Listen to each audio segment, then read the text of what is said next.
Hi, everybody. Today we are going to hit rock bottom, just like it was last night, and we are going to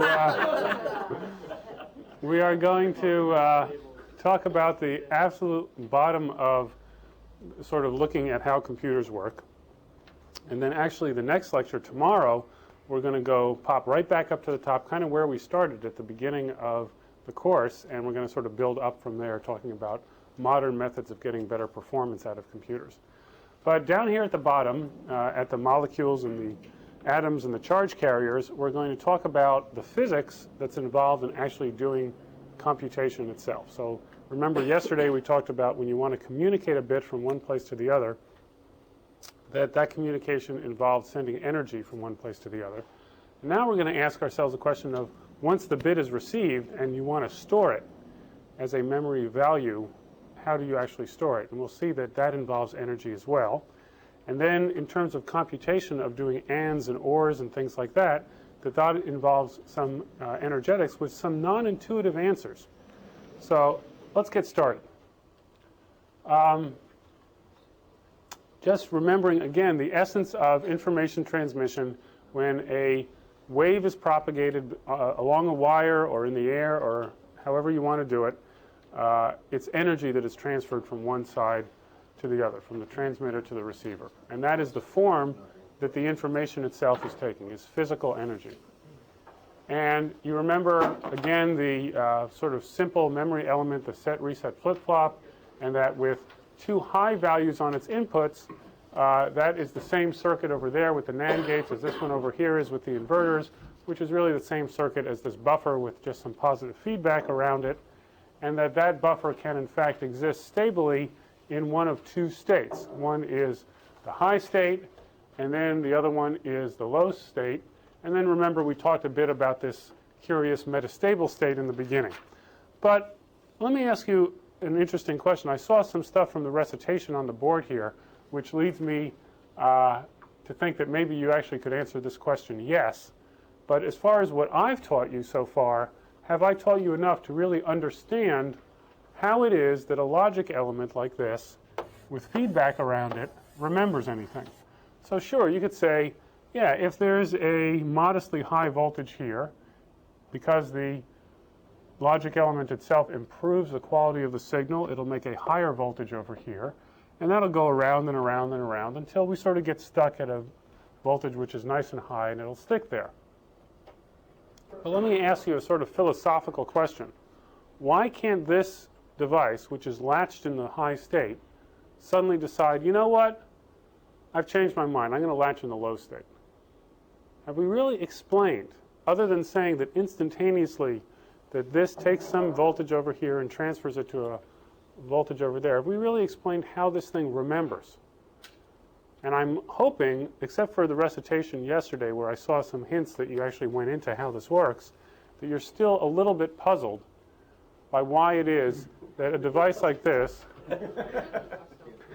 I hope you're puzzled, because it should be a little bit strange that this doesn't instantaneously change from high to low. Okay. Now, let me ask a sort of stupid question. Why is it that that chair over there doesn't suddenly move to over here? Why is it that when you close your eyes and open them again, that chair hasn't moved? What is it about the chair that makes it? There's no force pushing it into confirmation. Okay. There's no force pushing on it. Let me ask a question. If it didn't weigh anything, if its mass was 0, what would it act like?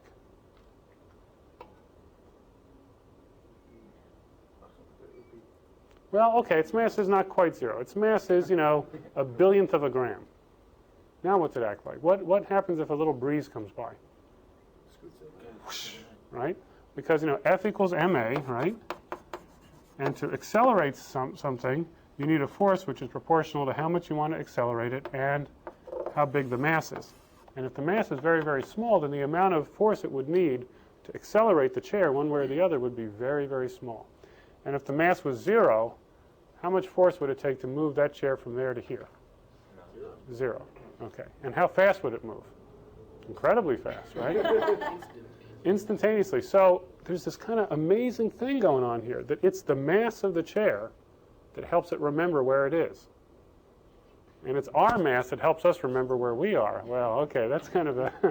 And why am I standing here and I'm not over there? Because I'm heavy. Okay? Because it doesn't just take an incredibly slight breeze to push me over to that side over there. So what's going on here that's comparable? Where's the mass in this system? Well, we haven't talked about any mass in this system. We've only kind of talked about forces, that voltage leads to voltage, which goes back around on the wire. But in fact, there is mass in the system. There is.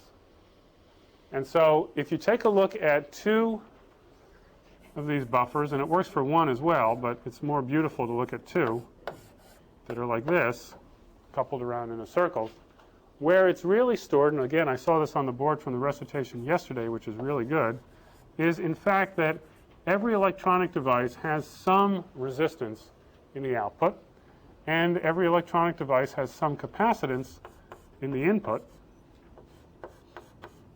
And this RC delay, as it's called, resistive capacitive delay, limits the speed of the propagation going around the loop.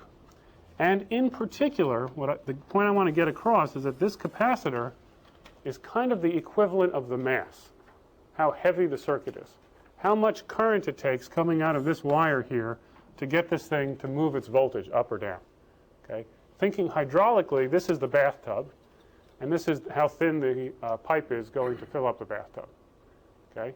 And even though the city water wants to fill it up instantaneously, the fact that the pipe has a finite size and the bathtub is non-zero in its size as well means it's going to take some time for that to happen. And once it has happened, so let's say this is one bathtub and it's full, and it causes the water to turn on to fill up this bathtub here, which then causes the water to turn on to fill up this bathtub. So now we have 2 tubs of water and a system that's measuring the levels of each of the tubs of water and filling up the other tubs in proportion to the level, okay, except that when the level's real high, they kind of run out of water to fill up. Okay? Now, what's stopping the tubs suddenly from becoming empty? What's stopping this circuit from suddenly going from all highs to a set of lows? The water.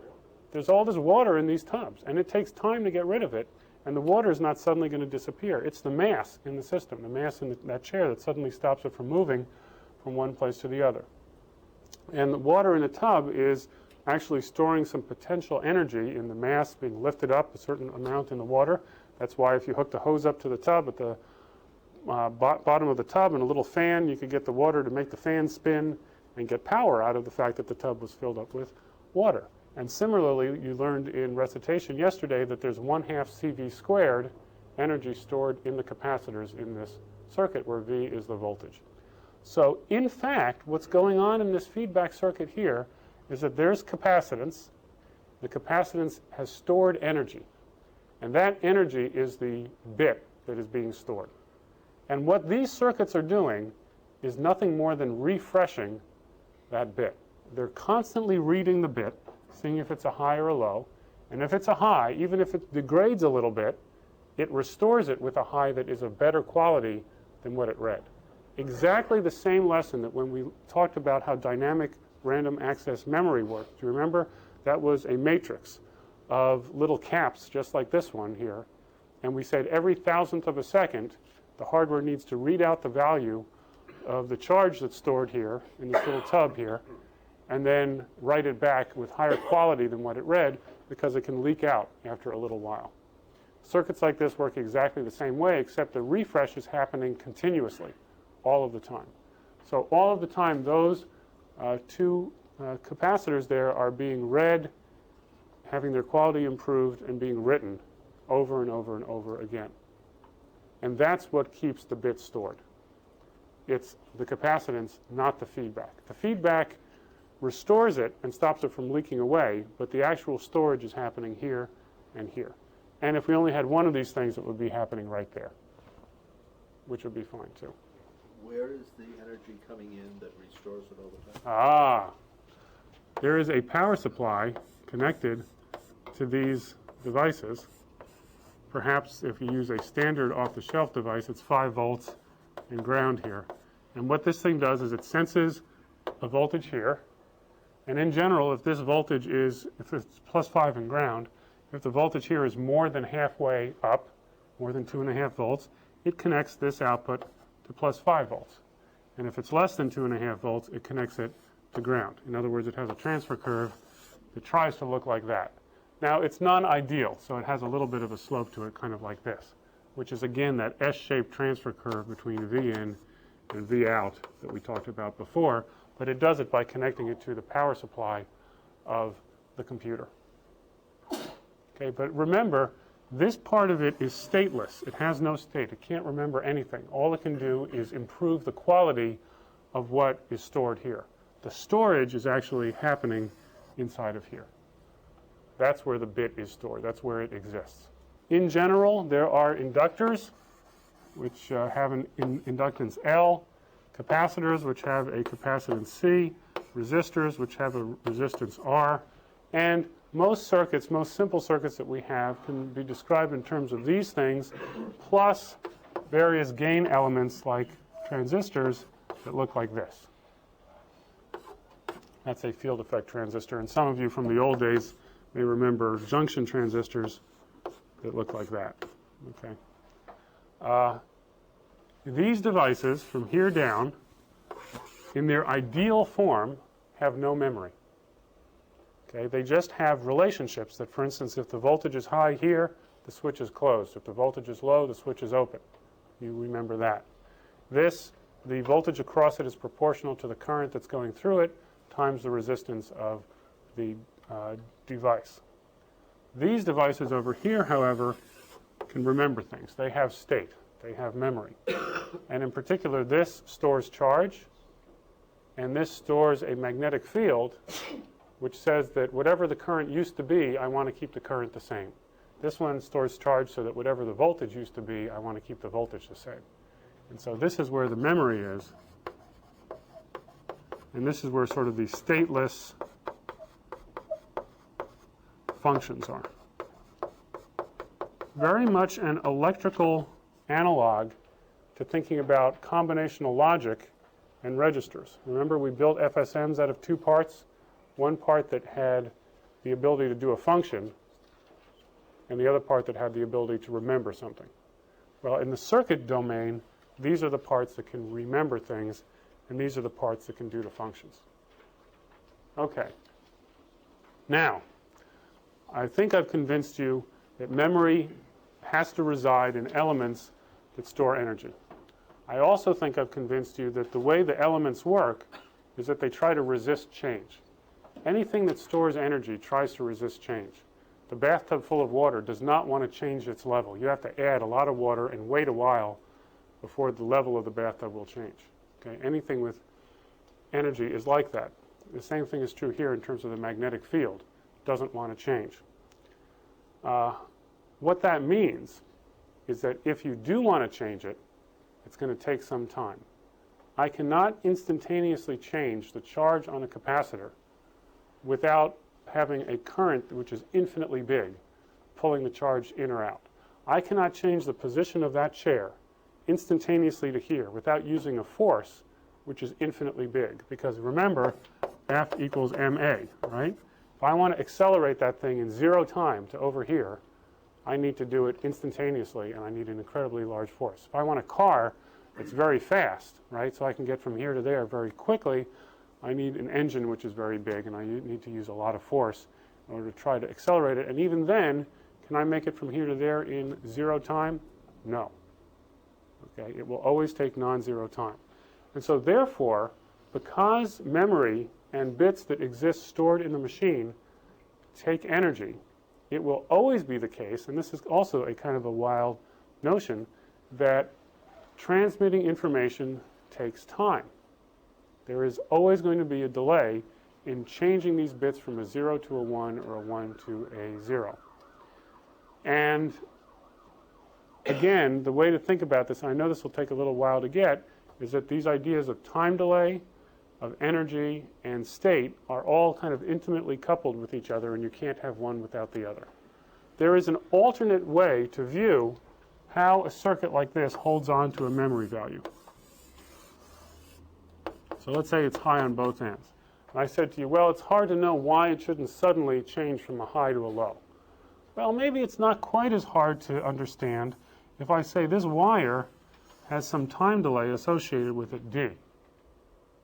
Well, in that case, this high takes a while to get around to over here.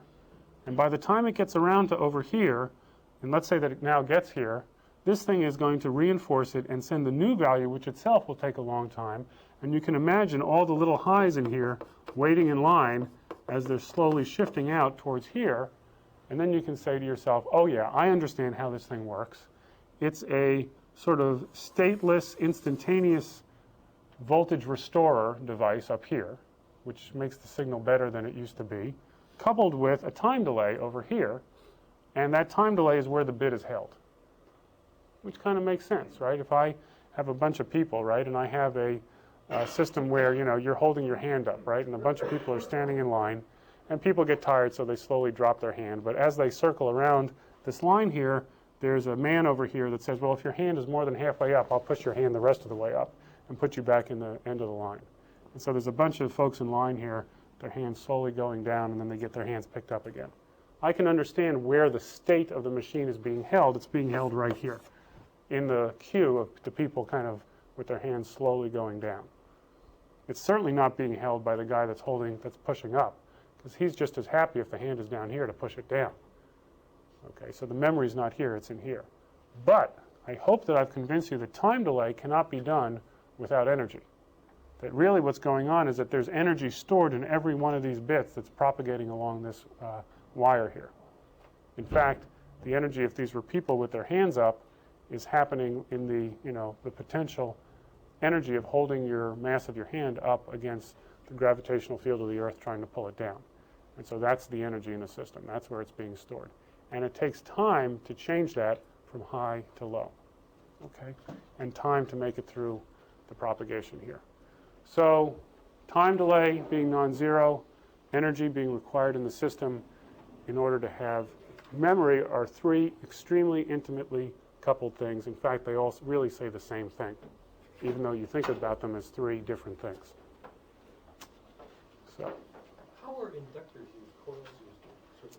so typically the inductances on a chip are not big enough to actually make use of them for memory. And so they're typically not used. It's also the case that an inductor is a much less ideal device when you build it out of wire than a capacitor is when you do the same thing. So in a capacitor, you have to worry about the fact that, you know, you put some charge here, right, like we talked about the other day, and some of it will leak off because the insulation isn't perfect, okay? It turns out that you can make pretty good capacitors on an integrated circuit. An inductor, you put current in here, and a magnetic field forms, right? But the magnetic field, that doesn't want to change, but it will change due to the resistance of the wires that are here. In other words, keeping the current the same. Here you want the resistance to be 0. Here you want the resistance to be infinite, okay? And it turns out it's easier to make an insulator that's closer to this than it is to make a conductor that's closer to 0. And so for that reason, these are usually not used as memory elements because they don't store the memory for as long. How does the inductor store? So let me see the right way to think about this. Okay, we understand how this is like a bathtub, right? You pour water in and it stores it in there. This is like, have you guys ever in your house turned off the faucet and the whole house goes bang? Anybody ever had that happen when you turn the faucet off? It's called water hammer, right? And what that is the fact that the momentum of the water in the pipes means that the velocity of the water doesn't want to change. You've got all this weight and it's barreling along the pipes, and all of a sudden you close the valve, bang, and all of a sudden this big wave of water is going bang, bang, bang, bang, bang, you know, just whacks up against the wall. The idea is kind of the same here too. The charge carriers are going in a overall direction around a coil like this.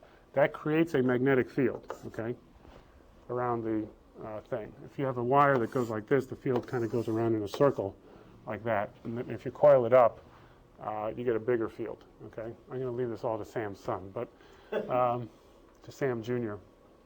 But as a result, the magnetic field itself doesn't want to change either. And so when you try to slow down the amount of current that goes in this thing, it actually develops a compensating voltage across the coil, which tries to keep the current going more. And so I don't know how many of you have played with, let's see, the way a spark coil in a car used to work is that there are these set, in the old days, a set of points that would short the coil across the battery of the car, and the points would open. And the coil would get so upset about this, that you're trying to change the current, that you get this incredibly high voltage on that coil, which would cause the spark to happen.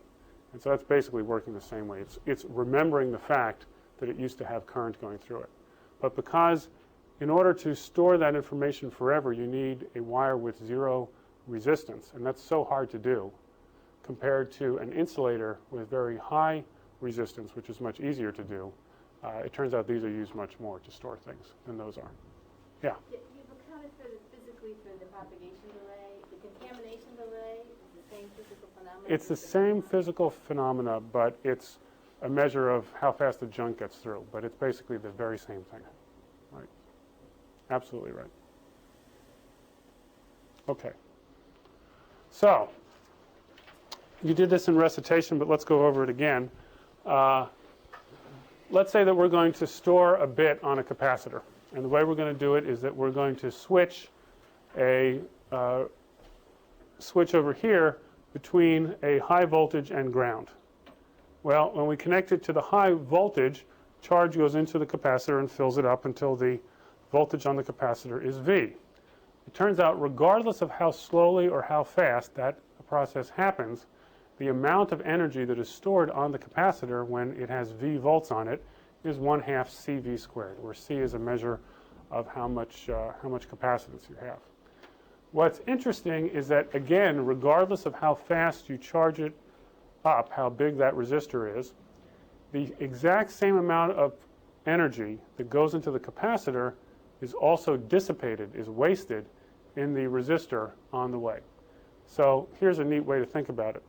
If you have a water supply to your house at 50 psi, right, which is a typical pressure of the water that comes into your house, and you have, let's say, 1/2-inch piping going from the water main up to your tub, and you open up the valve, right, and you fill up your tub, and your tub fills up a certain amount, and then you turn off the water, you can measure how much potential energy is in the water, the mass of the water in the tub, okay? And you'll come out with a certain number of joules of energy. Well, it turns out that that exact same number of joules of energy was dissipated in the form of heat of the water going through the 1/2-inch pipe going to the tub. It's kind of a wild thing, okay? If you had thicker pipes, you might think that the amount that was dissipated is less. But in fact, it is exactly the same, because the speed of the water going through the pipes would be higher in that case. And it turns out when you do the math on this thing, which again I'll leave to Sam's son, the math turns out to be that the integral of the energy dissipated in a circuit charging a capacitor is equal to the energy that is stored in the capacitor at the end. Okay? So now where does all that heat go? It actually warms the water up just a little bit before it goes into your tub. So where is the heat generated? Friction? it's just friction, yeah, the friction of the water going through the pipes. With the wall? With the wall of the pipes, and then actually most of it is through the valve. When you turn the valve isn't open the whole way. And so there's a little friction of the water trying to go through the valve, yeah. So here, the heat is dissipated in the resistor, because any current that's going through the resistor here dissipates power with a law which is I squared R. That's the amount of heat loss, of power loss that's going through the resistor. So charging the capacitor up from a voltage source like this means that you do fill this guy up with 1/2 CV squared, but you also, in the process, dissipate 1/2 CV squared of energy in heat in the resistor trying to charge it up. And then when you go and you switch this switch from V to ground, then what happens? Then the 1/2 CV squared, which was in here, goes into ground. But where does the energy go? The answer is it's dissipated in this R right over here. And so this R loses 1/2 CV squared when you charge it up. And then when you put it to ground, the 1/2 CV squared that's in here goes back into the R and is dissipated as heat. in recitation yesterday, we saw that power consumption was related to the, among other things, the width and the length of the resistor. So, or of the transistor, which is essentially the resistor in this model, right? Because that's where the resistance occurs. It is as well. It is if. What's the right way to say this here? It is and it isn't. Okay. If the capacitor doesn't change, the value of this resistor doesn't matter. Okay, and I'm not sure exactly what you did in recitation, but if you have a voltage across a resistor, then the lower the resistance, the more power is dissipated. If you have a current in the resistor, the higher the resistance, the more power is dissipated. But the current that goes into here looks something like this. Okay, let's say that the capacitor was initially uncharged at 0 volts. Okay? And then we have a resistor and a switch and a power supply at 5 volts. Right? And we suddenly close the switch. What happens is that when we first close it, the voltage across the resistor is 5 volts. And so if this is R here, we'll get 5 divided by R current going into the capacitor. So we start out with no current going in, we close the switch, and we get a current like this. But very quickly, this thing begins to fill up, right? And as this thing fills up, and the voltage, as it fills up, kind of looks like this, where this is 5 volts here, the amount of current that goes in starts to go down and looks like that. And the reason is that as this thing fills up, the voltage across the resistor goes down, and the amount of current that you end up getting to fill it up goes down. Okay, so this is the I, the current going into the capacitor over here. And I'll go to the other side. So that's what the current looks like versus time. And this is what the voltage on the capacitor looks like versus time. Starts out very high, and then as the capacitor fills up, it goes down to 0. Okay? There's a much easier way for everybody to see this. Okay? Let's say that here's the ocean, right? And it's so tall. And you've built a very special sand castle with a little door down here at the bottom. Okay? And you've built it, and you've dug in the sand out to here, right? Well, when you first open the door, the water's going to flow in here very fast, right? And then the water will start to go up, and the higher the water gets, the less the difference is in between these, and so the slower the water is going to go until finally you get to the top, and the water stops going. The rate of the water flow here to equalize these two things will follow a pattern that looks like this. Start out very high, then exponentially go down to 0. Okay? Now, the potential energy of the water inside of this bin here represents some energy, but it turns out that that energy was lost as well in this little door here in terms of heat because of the resistance to the water flowing through the door. And just as much energy was stored in this bin as was lost here. Okay? And again, Sam's son will show you how that works. So no matter what the resistance is. No matter what. If I made this door bigger, exactly the same. if I made this door bigger, right, it's some huge door, right? Pop it open, right? This is going to fill up much faster. So obviously the time that it takes to fill up will be much less. But guess what? The amplitude of the current will be much higher. And if you work out how much energy is lost across that door, even though the door is wider, it turns out to be the same in either case. Would you say that's a coincidence? Or No. That's a fundamental thing. In water, I guess you can calculate it and think, but that you come out with those two things being the same. Yeah. Why is which is a fundamental thing? Well, here's another way to say it. It has to be true.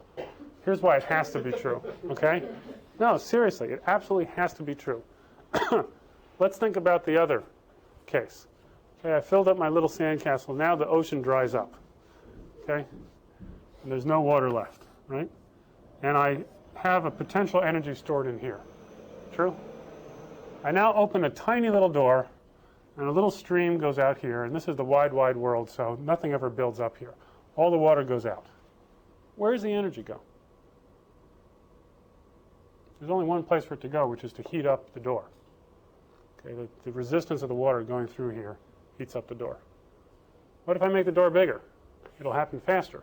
but the amount of energy I start out with is still the same. So it still has to heat up the door, and the number can't change. Okay, let's take a look at the diagram on the view graph here.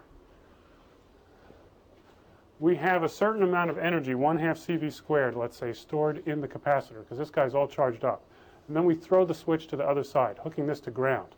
So the 1/2 CV squared is in here, and we know the resistor will discharge it all the way down to ground.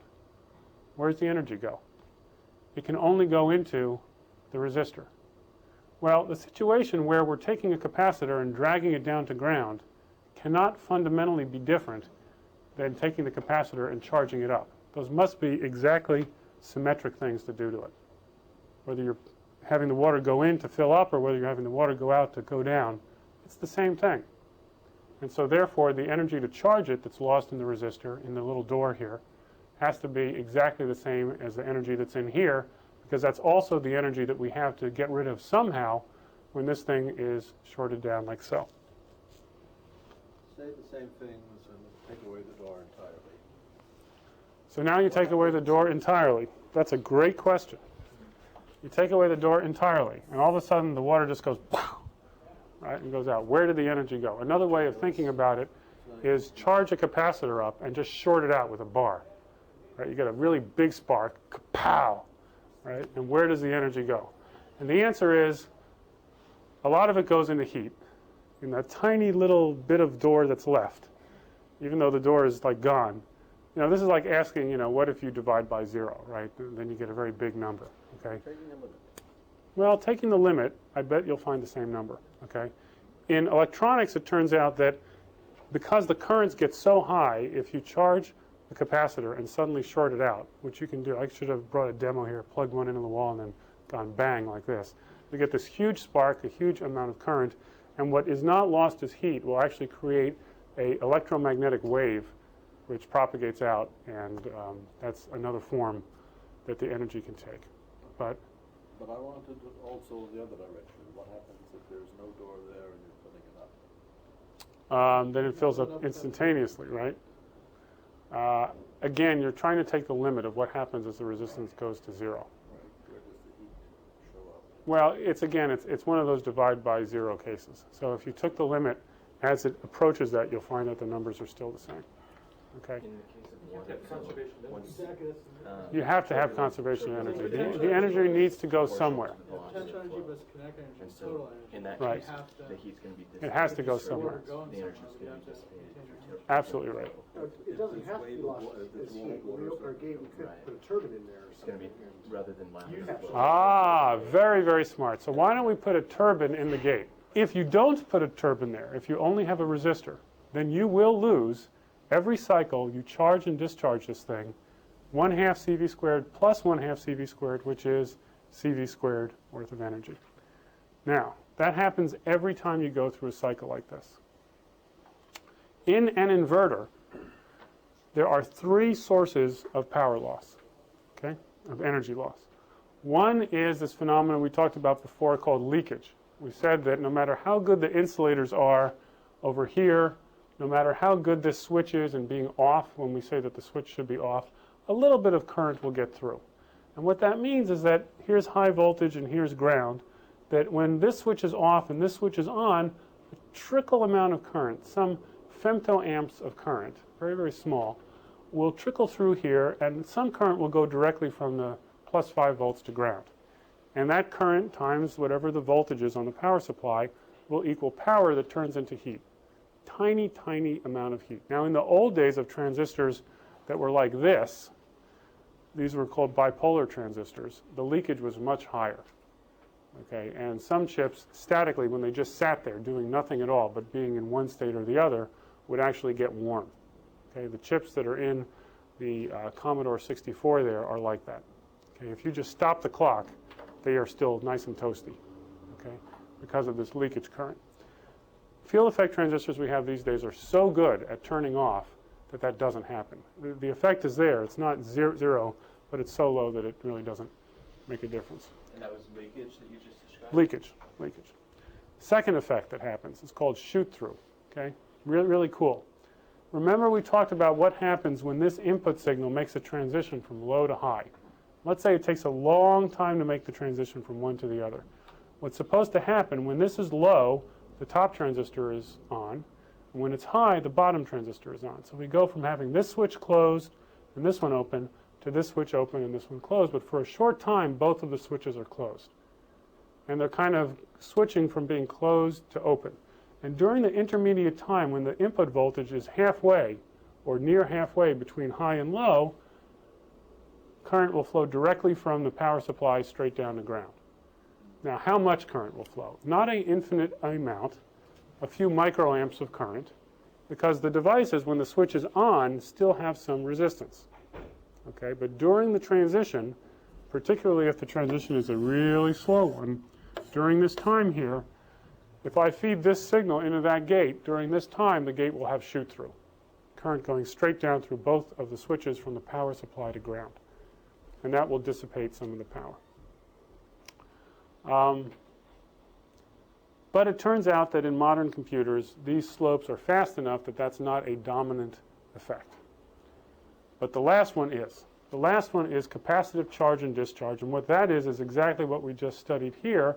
When that top transistor is on, it has to charge the capacitance of the next stage. And when the bottom transistor is on, it has to discharge the capacitance of the next stage. And so there's constantly these capacitors that we're filling up and draining out, and filling up and draining out. And the capacitance of the next stage is primarily the capacitance that's formed by the gates of the transistors of the next stage. Because if you remember, these gates are formed from a semiconductor of some sort, glass, which is an insulator, and then the channel. And that plate structure is the form of a capacitor. So,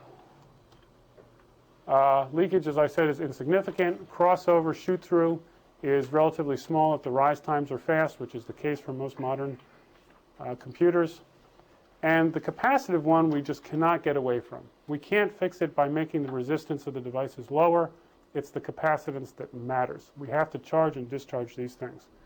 Now, here's an interesting question. If the amount of energy that those capacitors soak up every cycle of the computer is fixed, is a constant, then what is the power of that thing as a function of the frequency?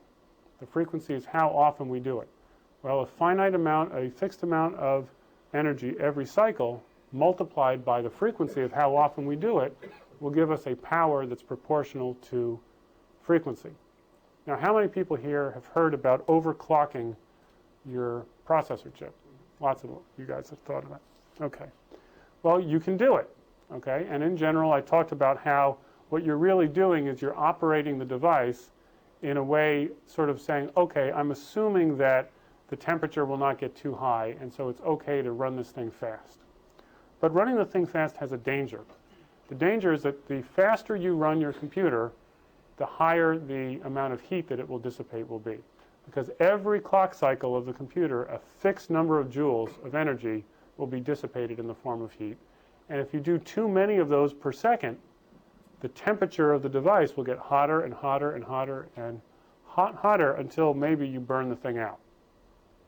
Okay, and that's no good. And so the reason that they warn you not to overclock your processor is exactly because of this. Because the faster you clock it, the hotter it's going to run.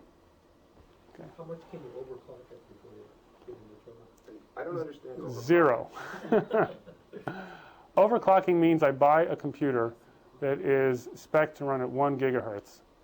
And it turns out there's a way of changing the configuration of the circuitry on the board. Usually you can do it through software and say, run the thing at 1.5 gigahertz.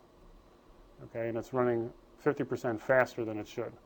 And as a result, all of the capacitors on the inside are being charged and discharged instead of 1 billion times per second, which is still wicked fast, okay? At least, back in my days, it was 1 million times a second. It was like way out there, so, and that was only 20 years ago, so. But now you're going to do it 1.5 billion times per second, and that will result in a 50% increase in general in power that is dissipated by the device.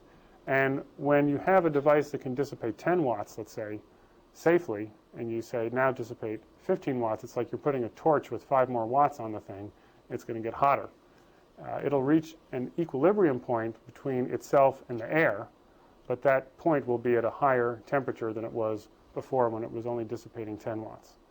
And as a result, you may be over the threshold of where the silicon starts to get funny and melt and do all kinds of bad stuff. So, in general, the rule is that you want to keep the silicon of the device running usually less than 150 degrees centigrade. It differs depending on if it's a military chip or a chip made for us, but that's a good number in general to use. That's still pretty hot. Well, depends. You know, if you're on the surface of the sun, it's cold. So, there are other the other kinds of semiconductors that can run much more hot than that. So there's the capability of destroying the chip if you run it too hot. There's also the chance that as it gets hotter, things will go bad in terms of the computations that the thing does. Because in general, the propagation delay of silicon integrated circuits gets longer the hotter the chip is. And the reason for that is that the resistance of the transistors when they're on goes up the hotter they are. Okay? And so the RC time delay of trying to charge up the caps and discharge the caps gets longer and longer the hotter the chip is. So, okay. How do we minimize power loss? Does changing the on resistance of these transistors help? The answer is no. Don't get fooled by the fact that a resistor that has more resistance but the same amount of current going through it will dissipate more power. That's not the circuit we're talking about here. We're talking about a circuit where the actual current will change if the resistance changes in such a way that the energy dissipated will be the same.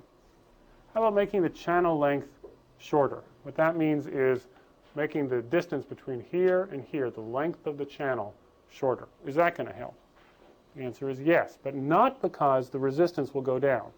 It's true that the shorter the channel, the lower resistance you'll have, and what that means is that you can make the chip run faster, because if the resistance is lower, the RC time is lower, and you don't have to wait as long to charge things up. Of course, if you want to take a bath in your house really quick, put in the 3-inch main going into the bathtub, and you'll be able to fill that thing up real quick. Okay, but it will not change how much energy is dissipated in the pipes doing it. It'll be the same as if you filled it up at a trickle. However, shortening the channel does help, not because the R changes, but because the C will change. The capacitance, remember, is formed by this being one plate of the capacitor, the glass in the middle being the insulator, and the channel being the other plate. And so the size of the bathtub will go down if we shorten the channel and make this less big. Yeah? Do you get into more leakage problems as that gets smaller and smaller? Absolutely true. You bet. Yeah. But usually the leakage here is so good that you don't need to worry quite so much. Mostly the length of the channel is limited by how accurate the photolithography can be to make the channel in the first place without shorting it out. Okay, so how about lowering the voltage? What if instead of filling up the bathtub the whole way, we only filled it up half the way? Would that be good? You bet. So lowering the voltage is great for two reasons. One is that it takes less time to fill up the bath halfway than it does to fill it up the whole way, right? So we can draw and drain more baths per second if we only fill them up halfway. The computer can run faster if we only insist that the voltages not go quite as far. And second, there's a lot less power that you need in order to go back and forth. And remember, it's 1/2 CV squared. So lowering the voltage can help a great deal. Don't capacitors, if you lower the voltage, then the capacitor fills up more slowly, correct? The voltage difference, so that your initial current is going to be lower.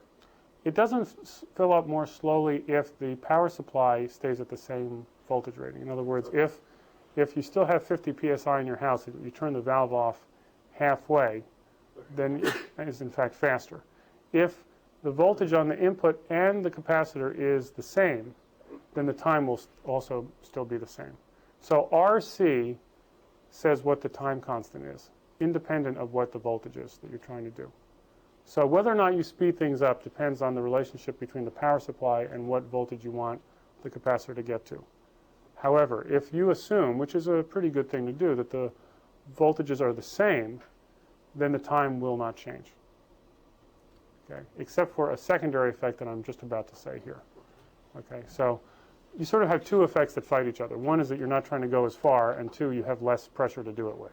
Okay, and they actually cancel each other out, unless you take into account a second thing. Okay, so let's say we wanted to lower the voltage. Will the transistor still work? If everything here, instead of running on 5 volts, runs on 3.3 volts, will this transistor still turn on when this voltage is high? And the answer is that standard transistors have what's called a turn-on threshold. How high does this voltage need to be to turn this on? How low does this voltage need to be with respect to here to turn this one here on? And we can adjust, or doctor the channel is what it's called. We can put certain ions that get implanted inside the channel here to modify the threshold voltage at which the transistor turns on. Remember how the channel got made in the first place. If we put charge over here, it attracts carriers on this side to make a green line all the way across to create the channel from one side to the other and close the switch. If you have less voltage on the gate, the pull will be less. And so what you need to do is you need to modify the material in the channel here to make it so that it's closer to switching over from yellow to green, so that when the voltage, which is lower, does come on, it's easier to switch it to green. Yeah. What happens if you have, if you're lowering it from like 5 volts to 2 volts, wouldn't you have more metastability issues? Since it's, and how do you deal with that? So it's absolutely correct that, remember, we had VOL and VIL and VOH and VIH. And there was this idea of a noise margin, which was the difference between the voltages on the input and the voltages on the output. The lower the voltages for the whole chip, the harder it becomes, in fact, to maintain decent noise margins throughout the chip, and the easier it is for you to get into that forbidden zone in the middle.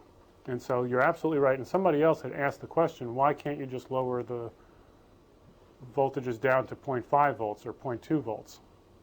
And the answer is it becomes more and more difficult to tell whether you have a high or a low in a world of noise.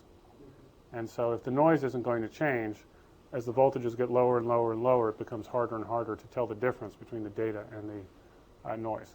So yes, you're absolutely right. Yeah.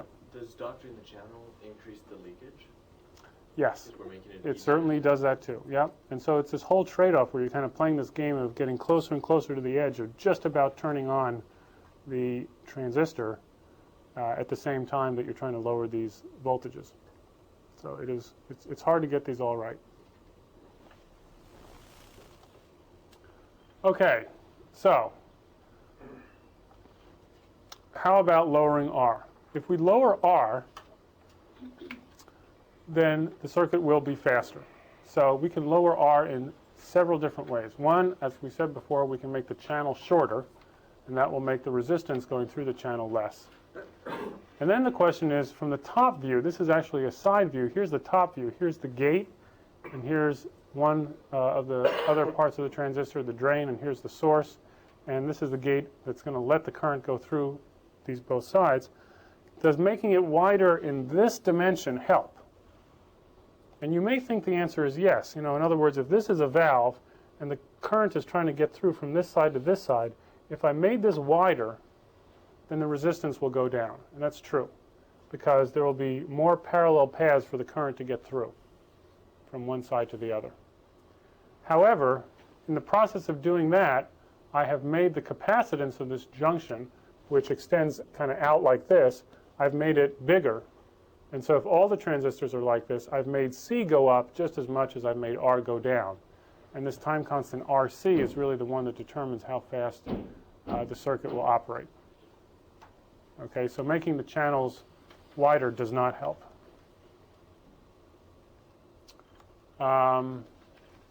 Then there's, of course, this question of how thick should the gate oxide be. This is beginning to get a little bit too deep for this class, but it's kind of fun to look at anyway. How much space should there be between the gate of that transistor and the substrate that is there? How thick should the glass be? And the answer is that the thicker that the gate is, the more voltage that you need in order to turn the transistor on, but the less capacitance you actually have in order to charge it up. Plates that are distant from each other have a capacitance which is less than plates that are closer. And so you may think that this is a way to speed up the chip too by making the gate oxide, the glass that's in between the gate and the rest of the transistor, thicker. And thus you lower the capacitance. But unfortunately, it takes higher voltage in order to turn the transistor on in that case. And so in general, this is not the right way to go, and gate oxides are made as thin as possible. In the old days was 100 angstroms. Okay, anybody remember what that is? An angstrom, 10 to the what meters? So that's 10 to the minus 10 meters. Okay, so that's pretty damn thin. Okay, the new ones are around 25 angstroms, okay, which are even thinner. Why can't they make them even thinner than that? There's a phenomenon called punch-through, which if this is the gate, and this is this incredibly thin piece of glass underneath it, incredibly thin, and here's the rest of the transistor that we've drawn here. If this oxide is very, very thin, first of all, you might make a mistake and the oxide might have a little hole in it here, which would cause this thing to short out to here, which would be bad. The second thing is that the ability of glass to withstand a voltage without breaking down, without getting a spark through here, depends on how thick the glass is. And how many of you know about the thing when you change a board in your computer, you're supposed to touch the case and not walk on the carpet and get static? There's a whole field called electrostatic discharge, ESD, having to do with handling parts that are inside of a computer. And sometimes they have these wrist straps that you put on and hook up to the ground and all this stuff. It's all because of these thin gates, these thin oxides. Because if, for some reason, now you know this is supposed to turn on at perhaps 1 volt, right? But if you go with your finger and you've walked across the carpet, or you've pet your cat, let's say, right, and you've built up some nice charge, right, and you go zap like this could go up to 1,000 volts. Well, 1,000 volts across 100 angstroms is many volts per meter, okay? And that's what an electric field is measured by, how many volts per meter of distance. And I don't remember what the number is for glass, but past a certain point, the glass will break down. Just like air breaks down and a spark goes through air, glass is good, but it's not that good. And it gets to a point, and then you burn a hole in the glass, and then the chip is forever bad, okay? So the limit to how thin you can make these things is both issues of ESD, that you want to make sure that when somebody, you know, has a bad hair day and their hair is standing up like this and they've got lots of charge on them and they go and they hit a key, right, that doesn't blow the thing up. That limits some of the sizes here. And also in manufacturing, I've actually had bad hair days like that. Also in manufacturing, there's always little pieces of dust and stuff like that that get in the way when you make these things, and occasionally the thickness of this thing goes up and down. And so you have to make sure that at minimum it's not too thin and doesn't break through too. What is the chemical substance? It's SiO2, silicon dioxide, actually glass. Yeah. Yep. Okay. So we keep trying to make our power lower and lower and lower and lower. How do we get rid of all this terrible thing with power consumption? And the one thing that I think you've all learned now is that the stuff that really eats up power is transitioning these capacitors from low to high and from high to low. So what if we changed our computer to minimize the number of transitions that are being made? And the answer is that often you can do that. Depending on the specific application that you're doing, oftentimes you can recode the data to minimize the number of bits that change. And there's a tremendous field now of learning how to do that, how to make the data that's flowing around in the computer change the bits as little as possible. Second, you can actually change the architecture, the way you encode a number, so that as the numbers change from one thing to the other for a typical program that is run, that you minimize the number of average transitions that are made. It's all trying to get to really the same thing. And then here's another thing that anybody that has a laptop knows goes on all the time, which is that there are parts of the computer which for long periods of time go unused, like for instance the floppy disk drive. So let's power that section of the chip down and not use that, and that way there will be no transitions going on there for a certain length of time. And then finally, there's the idea of putting the windmill, whoever thought of it out there, in the gate where the water goes by and recovering some of the energy that gets lost when you charge and discharge the system. And that's called reversible computing. And so this is what I want to talk about for the rest of the class here. And this is kind of wild stuff. So let's first of all ask ourselves a question, and this is really, really great. How little energy can be used to represent a bit? In other words, you know, I've told you it takes non-zero energy, but how little does it take? And then the second, regardless of storing a bit, is there minimum energy it takes to do a computation? Like we've just said that our capacitors have to get charged up and down as our computer runs. But, you know, why can't I build a computer that takes no power at all and figures something out? Is there something fundamental about computation, aside from memory, that says it should take power? Well, so here's the intuitive answers, which are actually both wrong. It can take arbitrarily little energy to represent one bit. That seems like that should be true, but it ain't true. And the second one, which is even more wild, is computation must consume power. In other words, my computer needs to be plugged in. And the answer is, well, that's actually not true. It's theoretically possible to compute with zero power. And that answer was actually only figured out in the 1970s, which is kind of wild. Okay, so let's take a look at the smallest amount of energy it could take to represent a bit. And it turns out that if you study physics, you find out that the simplest information system that there is a particle of gas that's bouncing around in between two ends of a box. So here's the particle of gas, and we have two pistons, one on each side of a cylinder, and it's bouncing around in here, okay? It's only one particle. And what is the kinetic energy of the particle? And this actually teaches you something really, really cool, because the kinetic energy of that particle is T, where T is the temperature of the particle. And in fact, what temperature is a measure of is the average kinetic energy of things, of the gas. So if gas is moving around in the air, the average kinetic energy of the gas is going to be T. And T here is the absolute temperature. Okay? Well, that's cool. But what if I wanted to store a bit in this system? And it turns out this is the most simple system I can build to actually store a bit. What I need to do is I need to take this piston on the right, and I need to squeeze the particle over to the left, and I need to force the particle to be on the left-hand side, because the simplest representation of a bit that I can think of, that anyone has been able to think of, is if I have a particle that previously could be anywhere, either on the left or on the right, and I now constrain it to being on the left, I have created one bit of storage. Okay? And I challenge all of you to think about any other way to store a bit.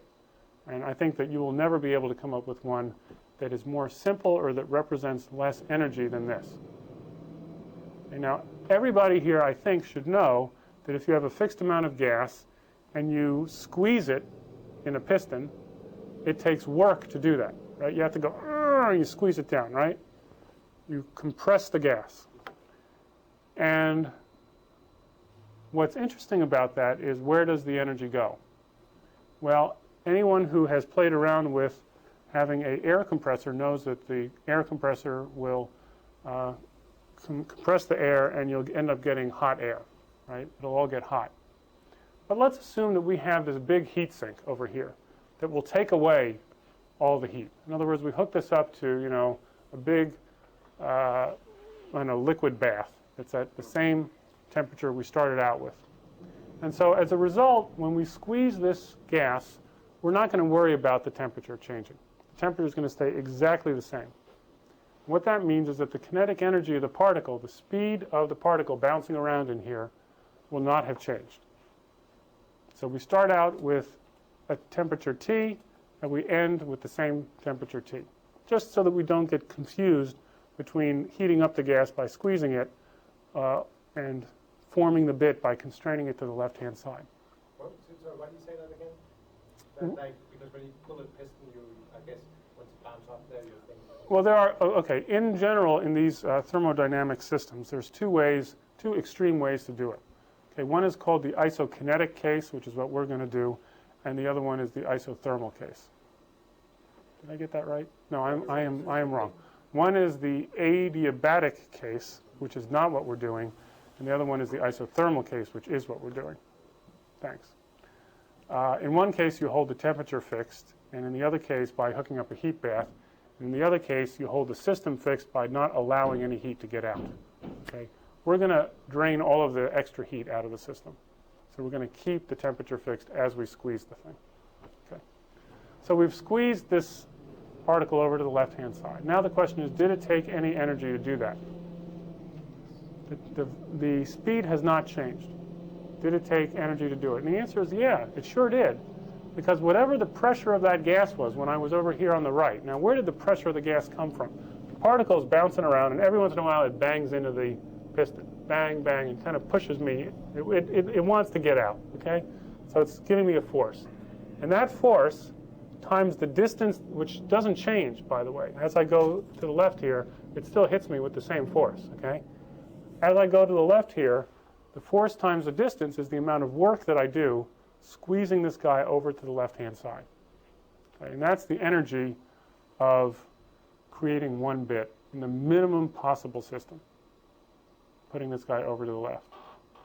So the kinetic energy of the particle is not any different, and it does take energy to move it over to the left-hand side.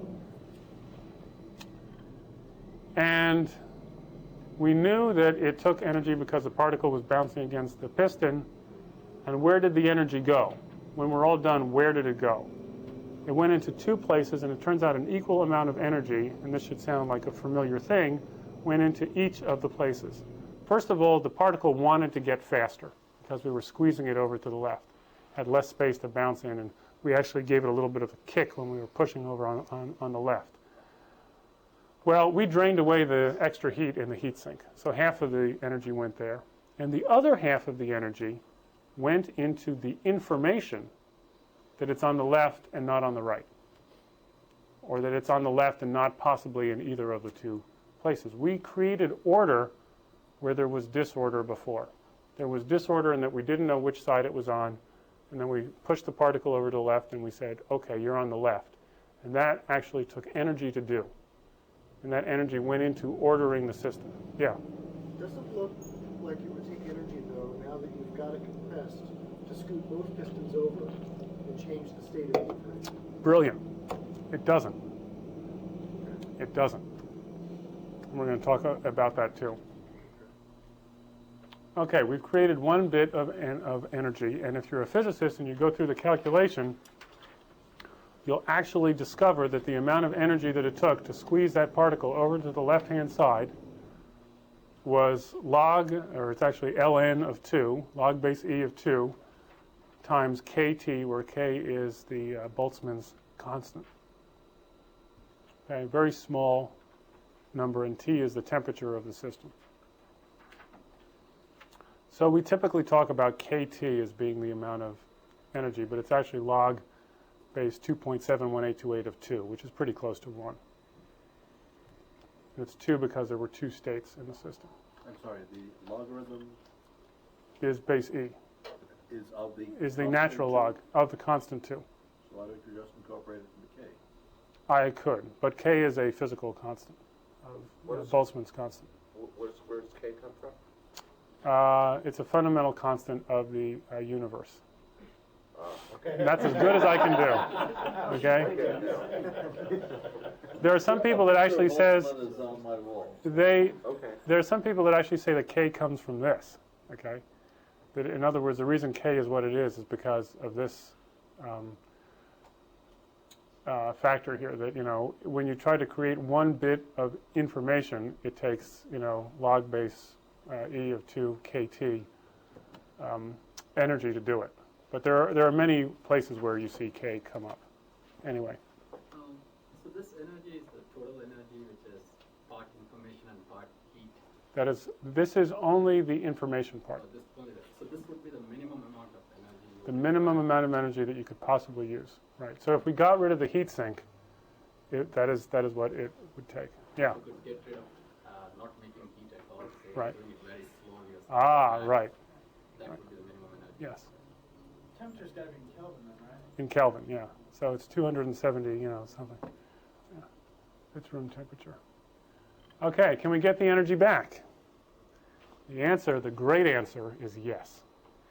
In the same way that it took work to squeeze this particle over to the left-hand side, work can be done on me pushing this particle back. Okay, if we do it slowly.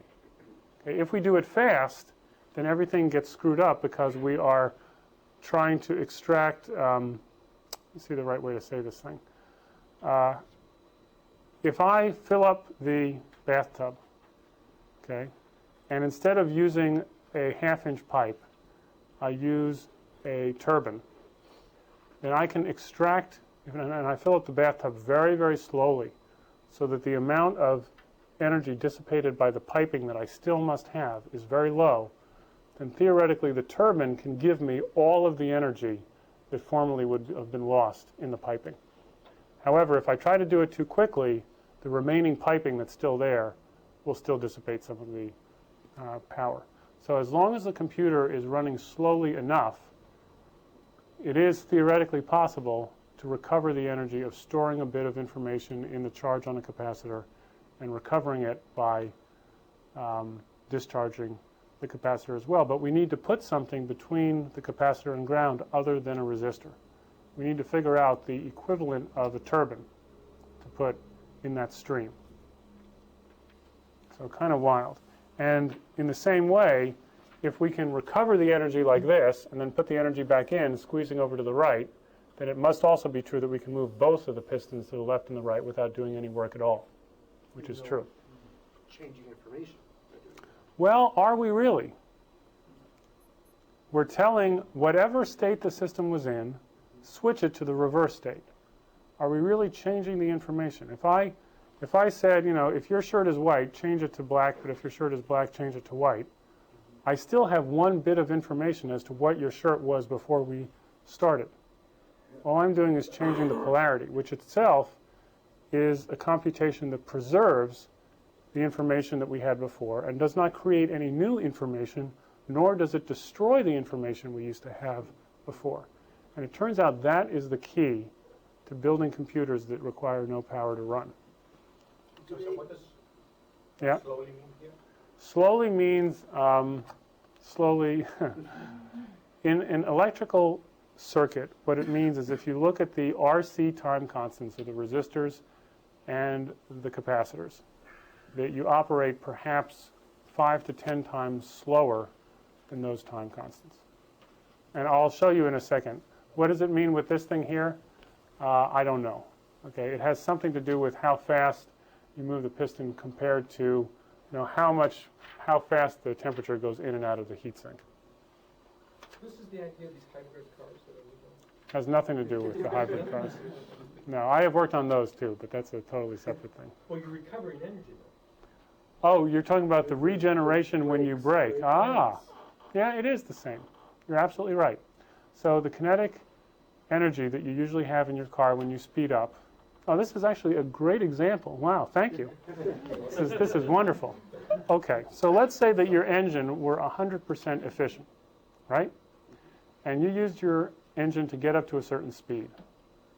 And you took so much energy in order to do that. And then you hit the brakes. If you have standard friction brakes, the energy you used to get up to that speed would then be dissipated in heat in the brakes, right? Now, the systems we've been talking about up till now have it even worse. They have a resistor, a clutch, between the engine and the car. The engine's always going at the same speed, and the way you know how some folks drive, right? They get the engine up to full speed, and then they slowly let the clutch out, right? And the clutch goes, and then the car gets up to speed, right? I have friends who drive like that. And the clutch gets hot, just like the resistor between a power supply and a capacitor gets hot. The momentum of the car, the weight of the car, is like the capacitor, and getting it up to speed is like charging the capacitor up to a certain voltage. And if the engine's going at 3,000 revolutions per minute and you slowly let the clutch out, then the clutch will get warm And it turns out the amount of energy you will dissipate in that clutch is equal to the amount of energy you will give to the car to get it up to full speed, the kinetic energy of the car. And then when you hit the brakes, that energy will be dissipated in the brakes. And that's what we've been talking about with these RC systems. On the other hand, in an electric car with regenerative braking, when you hit the brakes, it does an incredible thing, which is it converts the electric motor, which got the car up to speed to begin with, without a clutch, into a generator and puts some of that energy back into the battery of the car. And in fact, it works exactly the same way as what we're talking about doing here. So yes. A hybrid car also has a gas engine too, which has nothing to do with it. So, okay. So does this system require initial energy? I mean, you're then sort of passing the same Yeah. energy back and forth, but you can't just start with nothing. Absolutely true. But what we're asking is, does it take power to run a system, not should I charge it up to sort of start with? Okay, so in summary, slow, reversible thermodynamic processes can recover the energy put into creating a bit. If you go too fast, you tend to lose it in the resistance of the wires. You can recover an arbitrary fraction of that energy by going slowly enough. And it turns out that whether you do it the isothermal way or the adiabatic way, where you have an insulator between the cylinder and the rest of the world, doesn't make a difference. You can do the math for both cases. It's actually the speed that matters. You need to go slowly enough to recover the energy. And that's energy storage. How about computing? Well, computing means that we're going to create a new bit of storage whose value is determined by looking at other bits. So computing and memory are intimately coupled with each other, where computing is just a functional transform from one set of bits of storage to a new set of bits of storage. And here's the question. Looking at the bits is free. We don't need power to do that. It's when we create or destroy bits that we need energy. Let's see if I can make sure that you guys believe all of that. It's the storage of the bits that takes energy.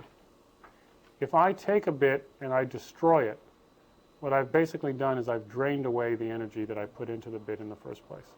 And so it's when I destroy a bit that power gets dissipated. If my computation can be done in such a way that bits are never destroyed, then what does it mean? I can theoretically recover all the energy to begin with. Now let me ask you a question. I have a computation which is going to calculate the factorial of a number. Okay? So I put in, n is 6. What is fact of 6? Does anybody know offhand? 720. You guys have been doing fact a long time, right? Okay, let me ask you a question. This obviously has more bits than 6 does, right? But how about bits of information? Is there more information if you know that you're doing fact? Is there more information in the answer than in the input? No, because one completely determines the other. So in fact, this computation, if I know I'm doing fact, the computation is reversible. Okay, let me ask another question. How many bits does it take for you to know you? Well, there's a finite number of bits to do fact. I just look at the text of the code to do fact. And so So I guess somehow it cannot be less. here's what I'm trying to say. If I do fact over and over and over again, does it take power to do it? Not, if I do it once. Right? It's always easy to fool yourself if you do these things just once. But in the limit, as you do them forever, the overhead of knowing what fact is kind of gets lost. Okay? The question is the computation itself one that consumes energy every time? And the answer is, in a standard computer, yes. But theoretically, it shouldn't have to, because we have neither created nor destroyed information between the input of fact and the output of fact. Can't we just make a table and read the table? We could do that too, sure. Sure.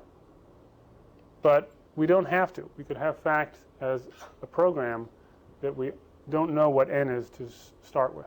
And what I'm just trying to say is that the execution of the program fact does not need to consume energy, because whatever energy it takes to figure out the answer, I can get back by reversing it.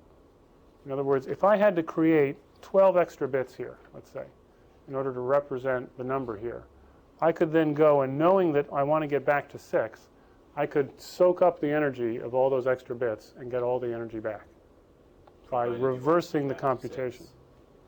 What if you wanted to use facts for something else? Then Ah, good. What about greater than? Okay, I give it two numbers, A and B, and it gives me one out, A. Trouble. Why? Because greater than is not reversible, right? It destroys the information of one of the two, and I only get one. And that destruction will just dissipate the energy, unless I'm very smart, and I say, well, you know what? I'm going to keep around both of the inputs. Okay? And so the output of A and B after the greater than program runs on it will be three things, A and B, and whether A was bigger than B. And this computation, if I know it was greater than, can be reversed in order to get back the energy that I used to create this middle answer right here. And it turns out that every computation, by carrying along enough of the inputs, can be reversed. And it is actually possible to build computers that, as they run forward, they never destroy the information that they have.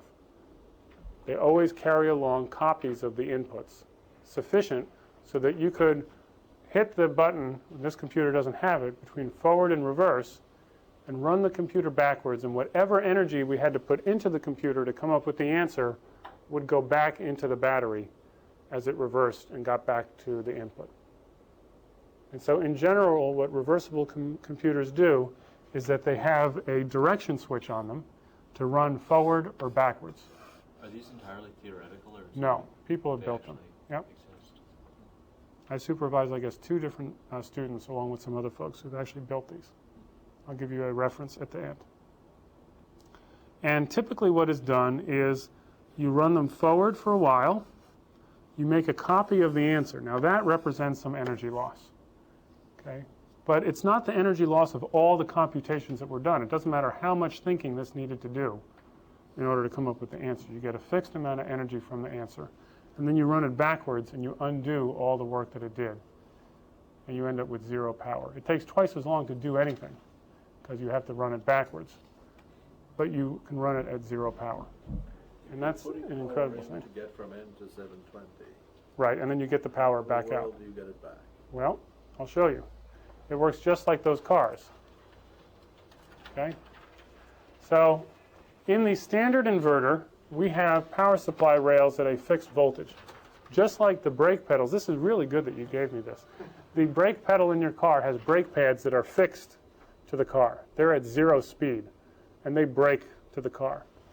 On the other hand, you could have a flywheel, for instance, and some kind of automatic transmission mechanism in order to slow the car down by extracting the energy in the wheels and spinning up some flywheel at the same time. And at the end, when you came to a stop, the flywheel would be going at some speed and you'd have some energy there. Or you can use the motor as a generator and you could charge the battery as you slow down.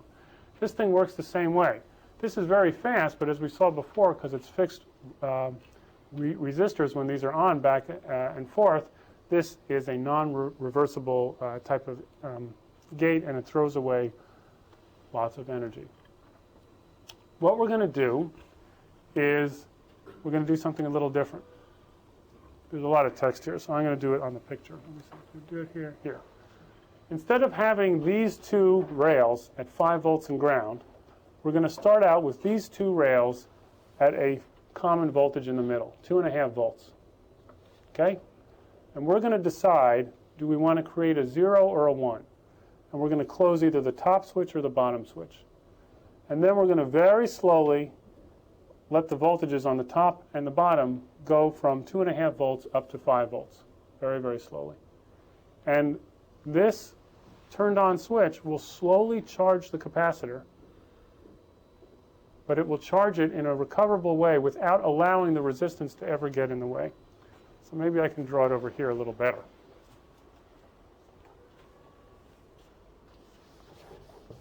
Let's say instead of trying to fill up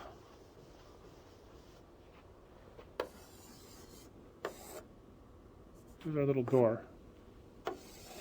Okay, before what we did is we had this one empty. We opened the door, and the water rushed into it, and we kept this thing at the same level. What we're going to do now is we're going to do it a new way. Okay? We're going to start with the water down here, and the water here is down here. And we're going to open the door. And I'm going to very slowly raise this thing up. And the water here is going to go up with it. And I'm going to very, very slowly raise the water up a little bit at a time. And I'm going to do it in such a way that the rate of flow through the door is always very, very small. And it turns out that the slower I do it, the less total energy is lost going across the door. So that by the time this thing gets up to the top, and this is up to the top, if I do it sufficiently slowly, the amount of energy that I lose going through the door can get arbitrarily small. And then I can descend this the same way. Now, I still haven't solved the problem of somehow I need this to go up and down. Okay, but the way that that's done is that the power supply of the chip, instead of being a DC value, is actually made to be an AC value. It goes up and down and up and down and up and down. The voltage, instead of being just 5 volts, is an AC, typically a sine wave that looks like this. Or sometimes it's a half sine wave that looks like that. But it starts at a mid value and it slowly goes up and then it goes back down, and slowly goes up and it goes back down. And the transistors are all switched when the voltage between the positive rail and the negative rail is 0, like right here. And that's the same as saying that I'm not going to change the door from open to closed until the levels are the same. And I'm going to raise and lower the levels here slowly enough so that I will dissipate no net or as little net energy across the door as I possibly can. And this actually works. Okay? And to give you a diagram of a circuit that actually does it, I'll show you this one here. And this is this guy named Tom Knight, who did most of the stuff, and here's how it works. When did he do this? Is this like really recent, or is this? This particular one is maybe 4 years ago or so. Some other ideas for how to do this came from a fellow named Jack Dennis in the 1980s, but the most recent stuff is 1990s. Here's how it works. The power supplies are these blue lines. In this circuit, power and clock are the same thing. In other words, the power goes up and down and up and down and up and down and up and down. And so the way to think about how this thing works is that these two signals here have a voltage that goes together and then apart, together and then apart, together and then apart. And what this selector is going to do is, depending on its control input here, it's going to choose to either hook the positive power/clock line or the negative power/clock line up to a capacitor right here. And very slowly, after it closes the switch here and chooses to go up here, this clock will go from low to high. And it'll do it slowly enough so that the resistance along the path does not dissipate very much energy. Once that's done, that will in turn control another selector, which on a later clock, this will at a later time go from low to high. That will in turn cause this capacitor here to get charged from a 0 to a 1. And that gets fed back here. And notice that this is a positive feedback loop, like two inverters coupled to each other in a row. And this over here is a memory storage element in what's called a reversible logic family. In this case, it's SCRL. It stands for split something rail logic. I don't know what the C is, but split rail logic. Now, you don't need to, of course, know the details of how this thing works, but I wanted to show it to you as an example of how it might work. And again, the idea is that you never close a switch, you never connect a resistor across a voltage difference, like connecting it between the power supply and the capacitor directly. What you do instead is that you lower the power supply down to the value that the capacitor has, you close the switch, and then you slowly raise the capacitor value up. And as a result, the resistance doesn't dissipate very much. The energy ends up going back into the system that generated the power in the first place. Is this a commercial product? I don't know if it's quite made it that far yet, but they actually did build chips with this stuff. What kind of clock speed, I mean, how much slower would this be than? So it's roughly a factor of 10 slower than what you would buy a system. Would be So perfect for PDAs. for a PDA, for a watch, for things like that. So I think I've actually already gone through this with you about how we should go backwards in the computation in order to recover the energy. Here's some answers. How little energy can be used to represent a bit? Well, we learned that kT log base E of 2 is the minimum energy. By contrast, a CMOS gate in a computer uses 10 to the 8th times more energy. Okay, so that gives you an idea of how much more we use to represent a bit in the Pentium than theoretically could be used. So we have many, many years to go before we get down to the fundamental limit. Of course, as we scale down the size of the parts, the capacitance that we use goes down. As we scale the voltage down, the 1/2 CV squared goes down as well. So the energy is going down, but we're still at 10 to the 8th. What's amazing is that to duplicate a single bit of RNA uses 100 kT. So even there is 100 times more, but it's a heck of a lot less than 10 to the 8th. So nature has us beat, okay, by a long shot. And as you know, computation does not need to consume power as long as it is done reversibly and sufficiently slowly. And that's the stuff behind the work that they've done at MIT. But what's also an amazing thing is that when we're all sitting around, if we're not sleeping, our brains consume around 40 watts of power, which is not very much. A 40-watt light bulb, you know, that's I think when you lecture, it takes a little more, but, and hopefully when you listen, it takes a little more too. But there are 10 to the 10th neurons, I think, in the brain. And when you think about how much power each one is using, it's very, very little. So, okay, here's places to go. There's a book called the Feynman Lectures on Computation, which basically give the lecture that I just gave plus a little bit more. You can look at these websites, which is really cool, and you can also buy this book or try to get a hold of this book, and it'll talk about the thermodynamics of computation, which is a pretty neat thing to do. So that's the story.